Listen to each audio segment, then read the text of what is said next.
It was a rough 4 years, and it was a fun journey. Um, these guys trusted me, and I trust them.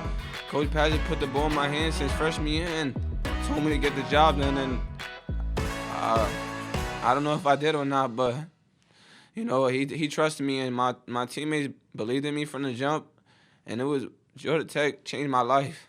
It was one hell of a ride. And I loved them. I love the fans. I love the program. They changed my life, regardless what happens with me in the future. I could I could tell everybody I was part of this team and I was part of the program. How do you not love that guy, right? And that's what it's all about right there. Love of the school, played hard. I mean, just a great career. Wore the number 5 in honor of Moses in their loss, unfortunately. But, I think everybody's a Jose fan. Everybody. Pat, no doubt about it. You know what? In a time where there's a sense of entitlement, an underappreciation of the college experience, an underappreciation of the education, an underappreciation of what it's all about, the journey's all about. And I'm all for NIL. It'll be interesting to see what happens. But what I heard right there was a young man that gets it, a young man that understands. It changed my life. Now think about that for just exactly what he just said. It changed my life. Why do you go to college? You go to college to prepare yourself for the rest of your life. You go to college for those unique experiences, all right, and those shared experiences. You play college athletics, all right, to share something with someone else and have a lifetime memory. Like right there, NCAA does all these goofy commercials. That's the soundbite you need to have because that's the soundbite that 99% of the young people that play sport in college, that's what it really is all about. Not everyone goes to the Final Four. Not everyone wins a national championship. Not everyone's going to be a great pro, all right, or even a pro. But you know what you can do? You go to college to change your life, to change your station in life, to build a bridge to the rest of your life. And to me, that's right there in one simple soundbite. That's what it's all about, and that's what we lose track of because we get caught up in all of the other minutiae.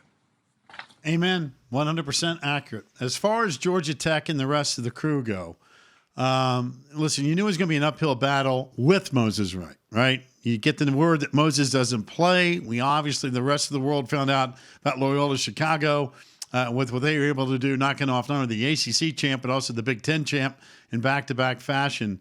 But, the Jackets shot almost 58%, lost the game by 11. You'll look back at the season, it's success to say the least. You're the ACC champ. But, man, you'll still think there's some meat left on the bone, and you'll never know, given the fact that Moses didn't play in the NCAA tournament. Yeah, you will never know. But you know what they accomplished is incredible. And here's the thing. They lost that game, but on the scoreboard, how hard did those kids play? Yeah. I mean, you lose the player of the year in the league. All right, to a virus that's undefeated. And people, please don't at me. It's undefeated. All right, it's undefeated. We saw what happened with VCU the other day. It's undefeated when it comes to this. And you saw how hard those kids played and how together they were. And then you see the emotion after the game. To me, if I'm Josh Pastner as a coach, I walk into that locker room, I just love those guys. I love them for who they are. I love them for how hard they play. I love them for how much they care. I love them because you know what? The whole goal of a coach is to get people to love each other, care about each other, trust each other, and be in it together. And that's exactly who that team is. And that's a reflection of Josh. It really is. I mean, Josh Pastner came from Memphis. People said, "Oh, he can't coach. He was over his head, this and that." His passion for people, his passion for his team, his love for his players is infectious, and it permeates throughout his team. So they might have lost that game, but I'll tell you what, if I'm a Georgia Tech fan, or if I'm a person that maybe wants to be a Georgia Tech fan, I'm going and I'm renewing my tickets. I'm getting behind this team. If I'm fortunate enough to be financially secure, I'm making a donation because I see something that reflects maybe my values, my work ethic, the type of people that I want in my program, and the leadership that I would want from my head coach. To me, that Georgia Tech team in general, to see where they started as players and to see where they ended up, to see how they came together as a group, to see how hard they played and the love they have amongst their team and the way they carry themselves, man, how can you not love that team?